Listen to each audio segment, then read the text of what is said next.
రతమ్మా కొంచెం చట్నీ వేయించు. శివాద్రి అక్కడ చూడు కొంచెం.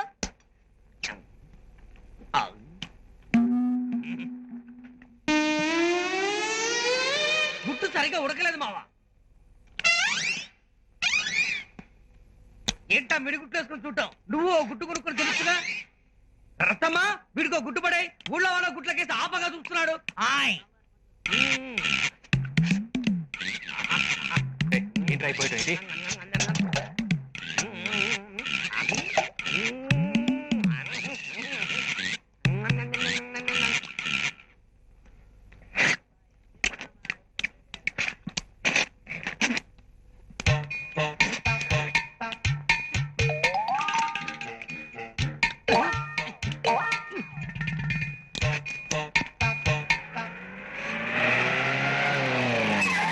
రతమ్మ రతమ్మ ఢిల్లీ దాదా వస్తున్నాడు.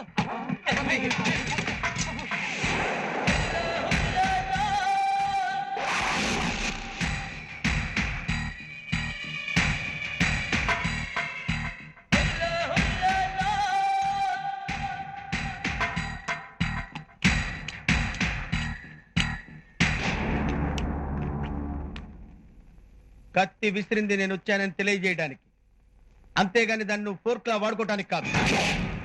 అంత సీరియస్ అయితే ఎలా గురు? కొంచెం వోల్టేజ్ తగ్గించు. సరే విషయానికి రా. ఏం లేదు గురు, నీతో కొంచెం అర్జెంట్ గా మాట్లాడాలి. అక్కడికి వస్తావా?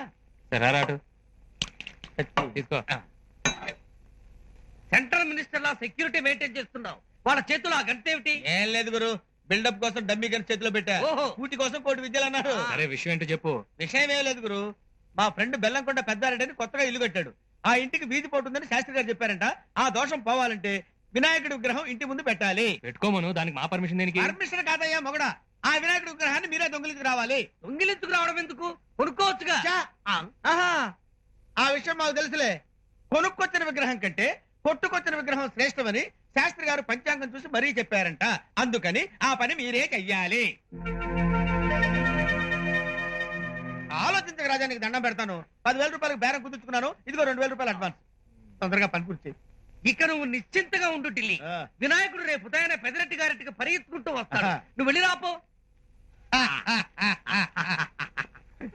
రాజా 100 రూపాయలు అంటే ఇవ్వా? ఏ ఏం లేదు రాజా, వాళ్ళిద్దరు ఫేసులు చూసావు కదా, వాళ్ళ బేటా లేకపోతే నన్ను ఫ్రై చేసుకొని తింటారు. Thank you.